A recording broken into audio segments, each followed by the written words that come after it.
शिव भ्रमण कर कर जब वापिस आ जाते हैं, हिंदू धर्म में पीपल के वृक्ष की जो गणना वराह पुराण में करी गई है, 4 बजे से 7 बजे तक शिव के भ्रमण का समय बताया है शाम को। तो 7 बजे से लेकर फिर रात्रि 9 बजे तक लक्ष्मी और दरिद्रता फिर भ्रमण पर जाती है। इनका एक समय निश्चित है महाराज, भ्रमण कर कर आ जाना। अब इस बीच में जब लक्ष्मी और दरिद्रता दोनों निकल कर जा रही हैं, तो दोनों एक भाव रख कर जाती हैं कि आज हमको कहां प्रवेश करना है।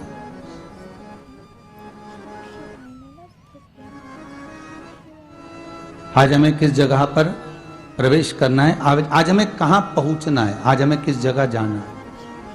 और जिस नगर में जिस मार्ग से लक्ष्मी और दरिद्रता निकल कर जाती है, ये दोनों का जब निकलना होता है, इनको स्थान दिया गया जहां पर स्वच्छता हो, घर के दरवाजे पर रंगोली डली हुई हो, द्वार पर जल छीटा गया हो। महाराज, उस द्वार पर लक्ष्मी प्रवेश करती है तो दरिद्रता भी जाने लगती है अंदर। जब दरिद्रता अंदर जाने लगती है तो लक्ष्मी उसको रोक देती है, पहले मैं देखकर आती हूं कि तेरे लिए स्थान है कि नहीं, तू यहां रुक।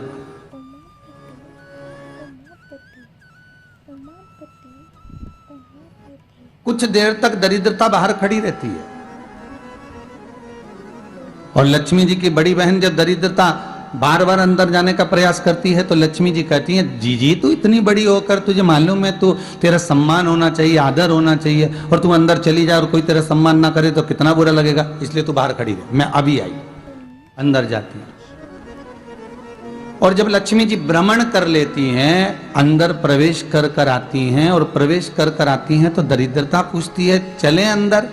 तो लक्ष्मी जी कहती हैं, तुझे मालूम नहीं है क्या जी कि जिस घर में मैं प्रवेश कर जाती हूं उस घर में फिर दरिद्रता नहीं जा सकती, क्योंकि ये तेरा वचन था, ये तेरा वचन था। अपन दोनों का जब मंगल विवाह हुआ था, मेरा विवाह जब नारायण के साथ में हुआ और तुम्हारा विवाह जब दुस्साह मुनि के साथ हुआ, दरिद्रता का विवाह दुस्साह मुनि के साथ हुआ।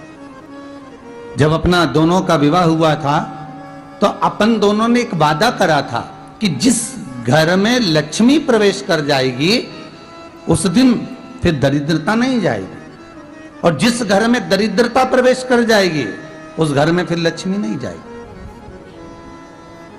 अब जब मैं अंदर देख कर आ गई हूं तो तू अंदर नहीं जा सकती, अर्थात लक्ष्मी के चरण जिस घर में पड़ गए उस घर में फिर दरिद्रता प्रवेश नहीं कर रही।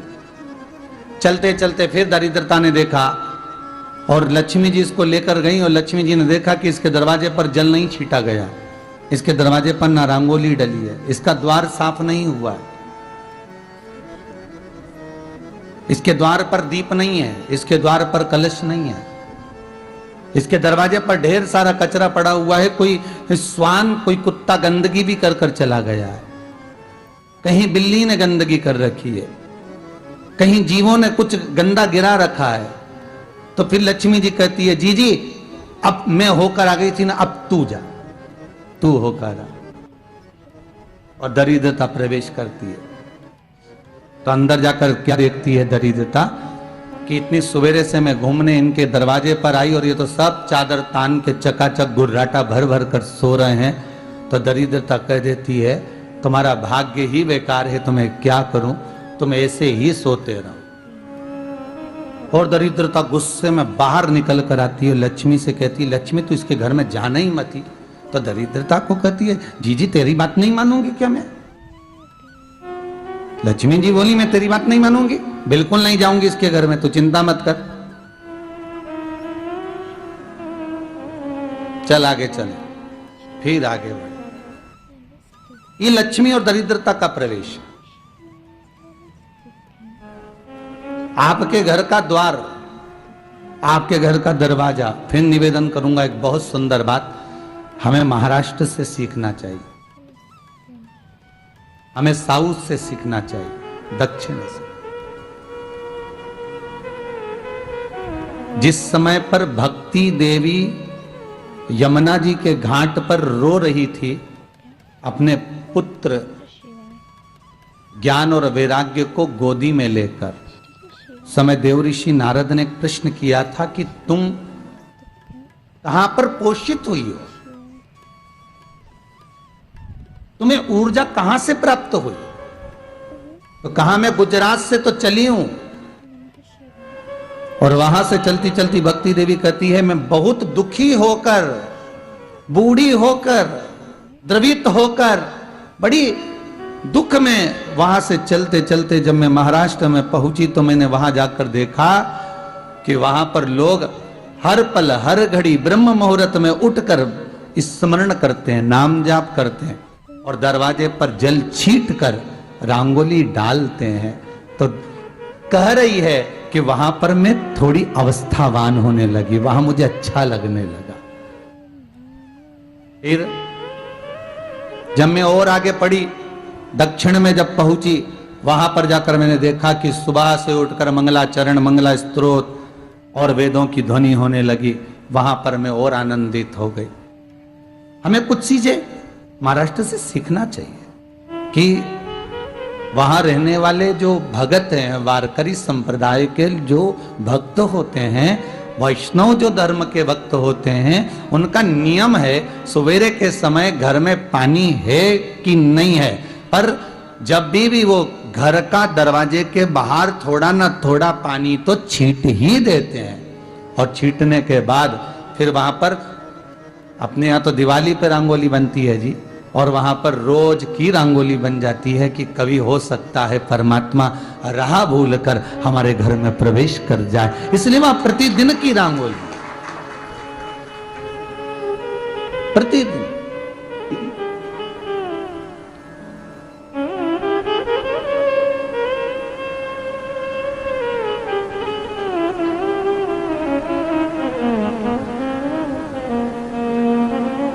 हमें सीखना चाहिए थोड़ा सा। आज के जमाने में तो बहू अपने कमरे की झाड़ू लगा ले, वो ही बहुत बड़ी बात है। हो खड़ी खड़ी बहू ये देखती रहेगी कि नौकरानी सही से झाड़ू लगा रही, वहां से लगा के लाओ, इधर से हेड के ले जाओ, वहां से कचरा सोरो, वहां से पोछा लगाओ। खड़ी रहेगी, उंगली से बताती रहेगी, पर इतना नहीं बनेगा कि सेविका से, नौकरानी से, दासी से कह दे कि तू मम्मी पापा के कमरे की लगा ले, मैं मेरे कमरे की लगा लूंगी, तू जा उधर। थोड़ा दया का भाव अगर होता तो उसके मन में भी आता कि मेरी बड़ी सेठानी तो अपनी जगह पर है, पर छोटी तो सेठानी की भी बड़ी सेठानी है जो मुझ पर करुणा करती रहती है।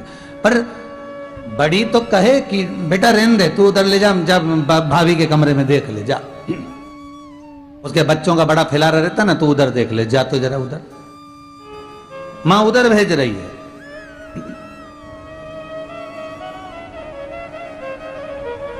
थोड़ा सेवा का भाव हमारे भीतर हो। और एक निवेदन तो हमेशा करा है और आज भी करता हूं, पूरे घर की सफाई करवाओ, पूरे घर में तुम पोछा झाड़ू जो चाहे करवाओ, मना नहीं है। पर एक निवेदन है, रसोई घर के अंदर बहू और बेटी ही जाकर भोजन बनाए तो अन्नपूर्णा सदा कृपा करती है।